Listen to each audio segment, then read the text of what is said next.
In this video, we're going to extend our knowledge of equivalent circuits to the most general case.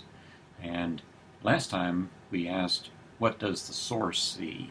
And we figured out what we mean by sources seeing things. But in this video, we're going to talk about what the circuit elements see.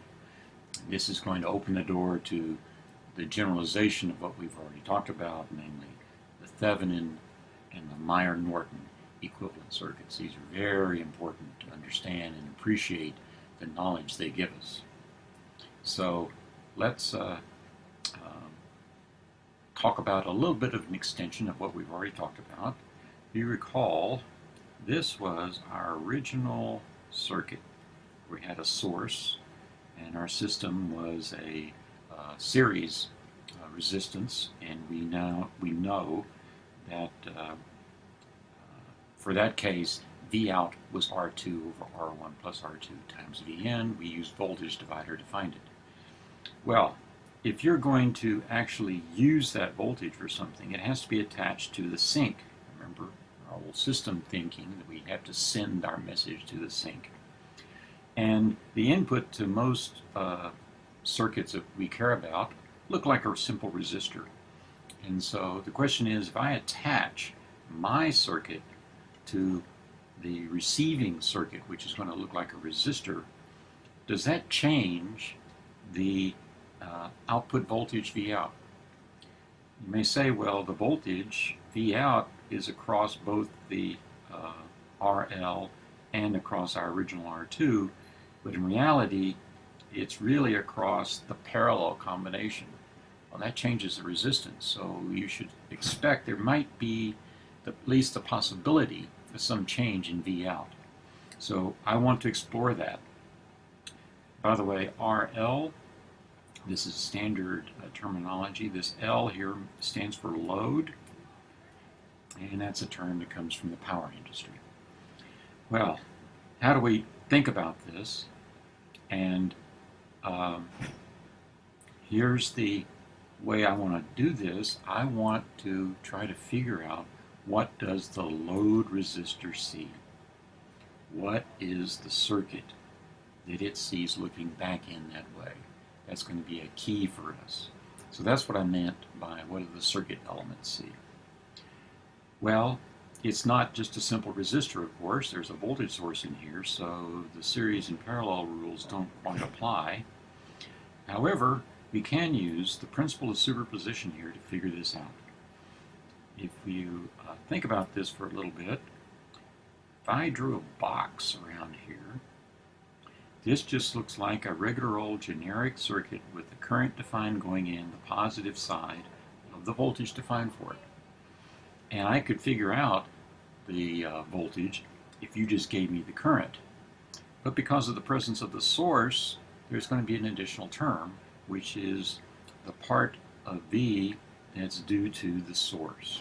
So the principle of superposition says that voltage V will be equal to the sum of the voltage you get when you set the voltage source that's inside Vn to 0, plus the part you get when you set the input current to 0, and that'll give you the part of V that's due to Vn. Okay, so let's do the first one. When we set the voltage source to 0, that's the same as a short circuit. So remember, a voltage source supplies some voltage for any current. Well, if you set that source to 0, now the voltage is 0 for any current. That's the definition of an ideal wire or a short circuit.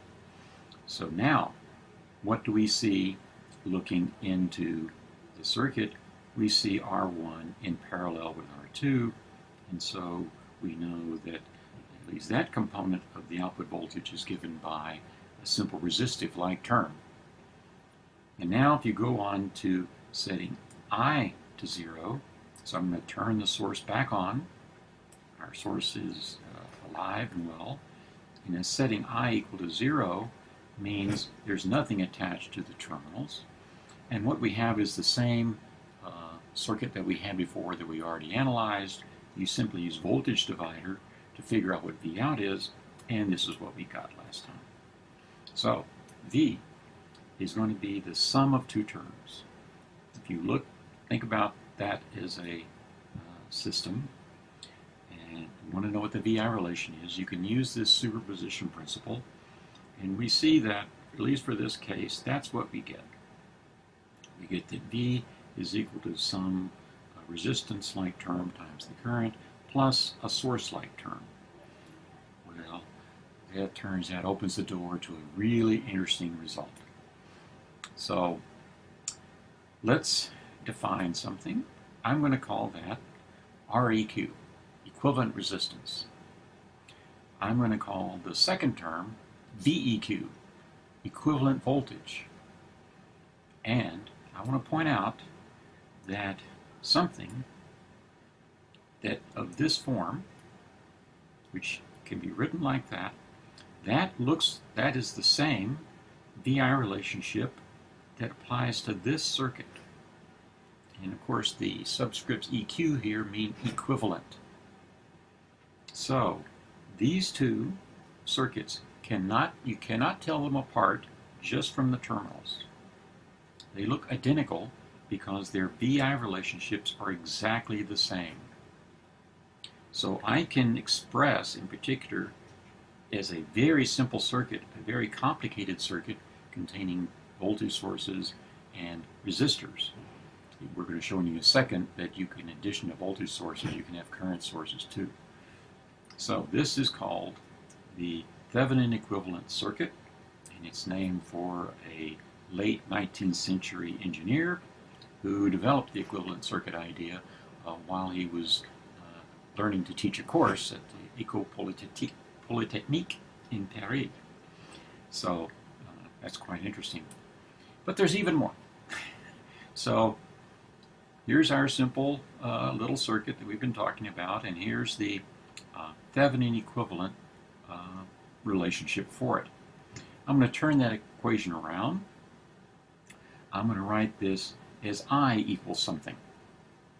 And I'm going to call that last term IEQ. And I want to point out that that equation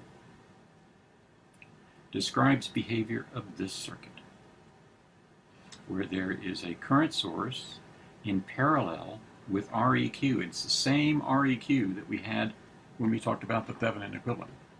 There's no difference. This is called the Meyer-Norton equivalent circuit.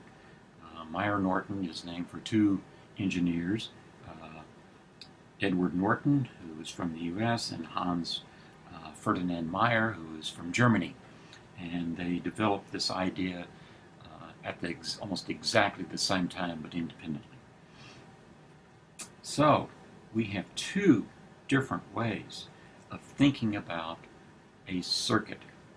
So we think about these terminals, this pair of terminals out here, is a place where you're about to attach something, some other circuit.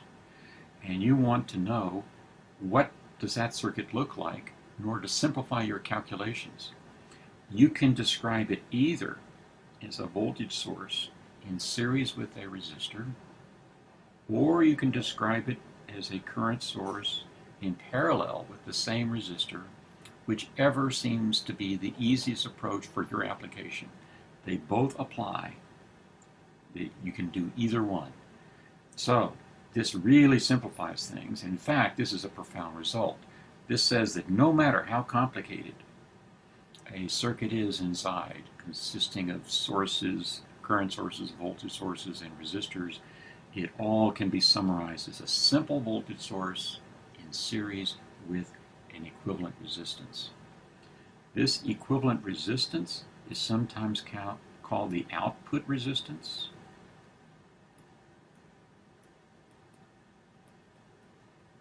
And we'll see that this is an important quantity in just a second. Now, and this equation ties these two equivalent circuits together so that VEQ is REQ times IEQ. So if you find one, you've got all you need to find the other. No problem. So, one issue with finding equivalent circuits is, can you really find the